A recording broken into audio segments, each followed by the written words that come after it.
El miedo tiene muchas formas. Está el sobresalto, el susto repentino que te acelera el corazón por un segundo y luego se desvanece en una risa nerviosa. Pero hay otro tipo de miedo, un miedo más antiguo, más lento. Un miedo que no salta hacia ti desde la oscuridad, sino que se filtra en ti desde el silencio. Crece en tu interior como una planta venenosa hasta que sus raíces te estrangulan desde dentro. Yo me dedicaba a buscar historias, leyendas olvidadas y los lugares que las engendraron. Me consideraba un etnógrafo de lo macabro, un arqueólogo de las pesadillas. Creía que entendía el miedo, que podía catalogarlo y mantenerlo a una distancia segura, como una pieza de museo. Estaba equivocado. Mi error comenzó con un libro encuadernado en piel, que encontré en un mercado de pulgas en una ciudad olvidada, del norte del país. Era el diario de una monja, Sor Lara, fechado en 1938. El diario describía su tiempo como cuidadora en un lugar llamado el Orfanato de los Silentes, una institución dirigida por una secta religiosa tan oscura que apenas dejó rastro en la historia. Su doctrina era una aberración del cristianismo. Creían que el sonido, especialmente la voz humana no dedicada a la oración, era una forma de corrupción, un eco del pecado original. Su objetivo no era cuidar jovencitos, era purificarlos de sus voces, de sus risas, de sus llantos. El diario era mi mapa, y como un idiota, decidí seguirlo. El orfanato estaba exactamente donde el diario decía que estaría, enclavado en una pequeña meseta, rodeado por colinas mudas y un cielo perpetuamente gris. Habían pasado más de 80 años desde su abandono. La estructura de piedra oscura parecía un diente podrido en la encía de la tierra. Era más grande de lo que imaginaba, una mole de 2 pisos con un pequeño campanario, sin campana, como una boca abierta en un grito silencioso. El aire aquí era diferente, pesado, estático. Lo primero que noté fue la quietud, no el silencio pacífico del campo, sino un silencio denso, antinatural.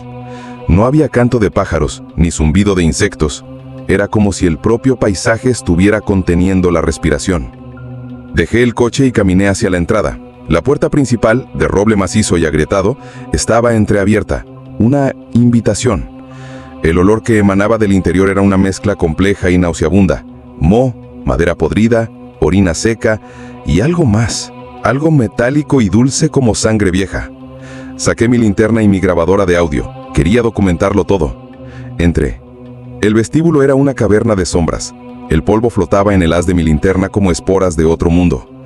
A mi izquierda, una amplia escalera de madera subía a la oscuridad del segundo piso. A mi derecha, un pasillo largo y estrecho se perdía en la negrura. Pero lo que me heló la sangre no fue lo que vi, sino lo que no oí. Mis pasos no producían eco, nada. El sonido moría en el instante en que era creado.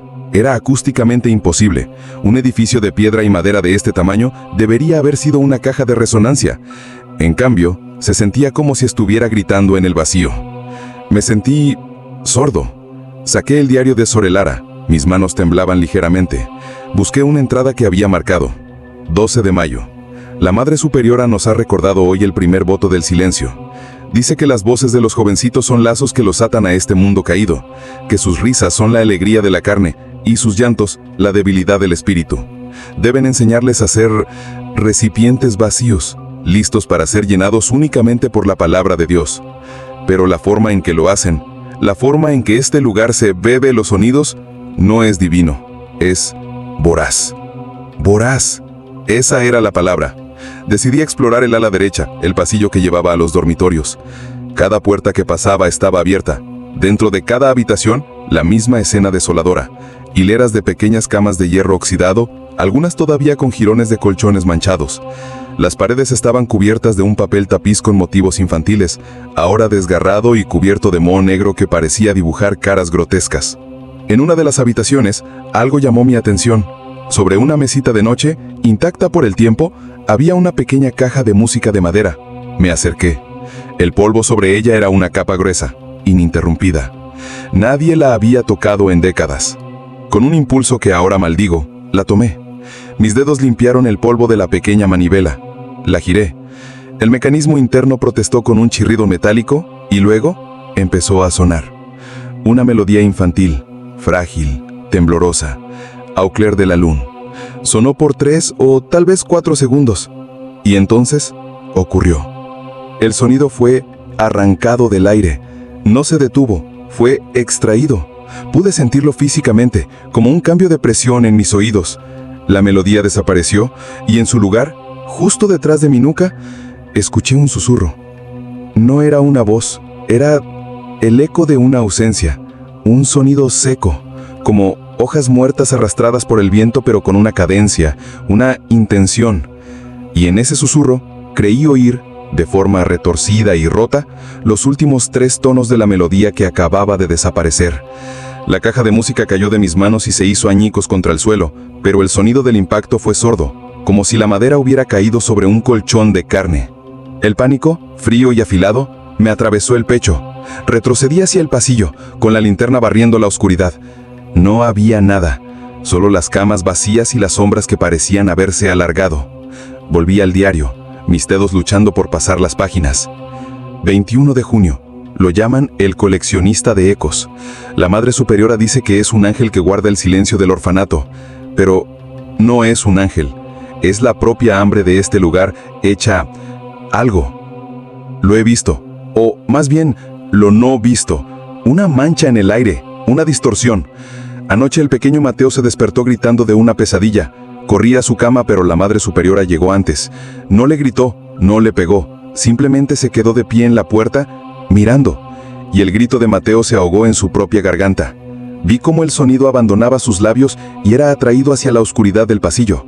El jovencito no volvió a hablar. Sus ojos están vacíos. Se ha llevado su voz. Colecciona los ecos de los jovencitos y les deja huecos. El coleccionista de ecos. El nombre resonó en mi mente. Sentí que me observaban, no con ojos, sino con oídos. Cada sonido que hacía, mi respiración, el latido de mi corazón que sentía en mis sienes, el roce de mi ropa, era como lanzar una piedra en un estanque para atraer a un depredador. Quería huir, correr, pero una parte de mí, esa estúpida arrogancia de investigador, me empujó a subir las escaleras. Solo una foto más, me dije. Prueba. La escalera crujía bajo mi peso, pero cada crujido sonaba apagado, robado. El segundo piso era peor. Aquí estaban las oficinas y al final del pasillo la capilla. La puerta de la capilla estaba cerrada. Tenía una pequeña ventana de vidrio sucio en la parte superior. Me acerqué, conteniendo la respiración. Levanté la linterna y miré dentro. La pared detrás del altar estaba cubierta de docenas de pequeños objetos metálicos que brillaban débilmente. Eran pequeñas campanas, silbatos, armónicas, sonajeros, todos los juguetes que un jovencito usaría para hacer ruido. Estaban clavados a la pared, como trofeos de caza, y debajo de ellos, en el suelo, había algo que hizo que mi estómago se revolviera. Un montón de zapatos, pequeños zapatos de jovencito, cientos de ellos. De repente, mi grabadora de audio que llevaba colgada del cuello emitió un chasquido. Miré hacia abajo, la luz roja de grabación parpadeaba. Presioné el botón de reproducción. Quería oír mi propia voz, algo que rompiera el silencio opresivo. Pero después de mis palabras, se oyó algo más. Un susurro bajo, pegado a mi grabación. Una voz seca, quebradiza, que repetía mis palabras con un tono burlón, distorsionado. Palabra, palabra. Y luego, una risa infantil, pero rota, sin alegría, como el tintineo de cristales rotos. La risa no estaba en la habitación conmigo, estaba en la grabación. Se había pegado a mi sonido. El terror absoluto me inundó. Ya no era un observador, era parte de la colección. El diario mencionaba un último lugar, el lugar que más temía, el cuarto de purificación, en el sótano. Una voz en mi cabeza gritaba que corriera, que saliera de allí. Pero otra, la que me había llevado a ese infierno, susurraba que la historia no estaría completa sin él. Impulsado por una locura que no puedo explicar, bajé por el vestíbulo, encontré la puerta del sótano y la abrí. El aire era gélido y olía a ozono y a carne rancia. El sótano era una única habitación grande, y en el centro estaba eso, una silla. Una pequeña silla de madera, como de un aula, pero con correas de cuero en los brazos y los tobillos. Sobre ella, colgando del techo por una cadena oxidada, había un dispositivo que parecía un halo de metal, con alambres que bajaban hacia donde habría estado la cabeza del jovencito. Era un altar de la tortura silenciosa, el corazón del mal de ese lugar. Tenía que fotografiarlo. Era la prueba definitiva. Levanté el móvil, apunté y activé el flash. En el instante en que el flash iluminó esa cosa, todo el sonido del universo desapareció. No era silencio, era la ausencia total de vibración. El clic del teléfono, mi propio jadeo ahogado, el latido frenético de mi corazón, todo se fue. Estaba atrapado en un vacío perfecto. Podía sentir mis pulmones arder pidiendo aire, pero el acto de respirar era insonoro. La figura sin rostro dio un paso hacia mí. No oí el paso, pero vi la dislocación en el aire donde debería haber habido sonido. Corrí. Mi huida fue un ballet de pánico silencioso. Mis pies golpeaban las escaleras de piedra, pero no producían ruido. Cada paso era robado en el instante de su creación. Podía sentirlo persiguiéndome, no con pasos, sino con una ola de presión, una presencia devoradora de sonido que se pegaba a mi espalda. Irrumpí por la puerta del sótano. Atravesé el vestíbulo y salí por la puerta principal, cayendo de rodillas en la tierra seca. El sonido del mundo real me golpeó como una pared. Lloré de alivio, respirando el aire polvoriento. Nunca en mi vida el sonido del viento me había parecido tan hermoso. No miré atrás. Corrí al coche, arranqué el motor y me marché de allí, dejando una nube de polvo que se tragó la fachada de esa casa de pesadillas. Han pasado 6 meses. Me mudé de ciudad. Duermo con la radio encendida. No soporto el silencio, ni por un segundo. Los médicos dicen que es un trastorno de estrés postraumático, pero yo sé la verdad. A veces cuando la ciudad se calma, en ese breve instante entre el paso de un coche y el zumbir de la refrigeradora, lo oigo. Un susurro muy débil, casi imperceptible. A veces es la melodía rota de la caja de música, otras veces es el eco de mi propio grito ahogado en el sótano. Se llevó un pedazo de mi sonido, un eco de mi alma.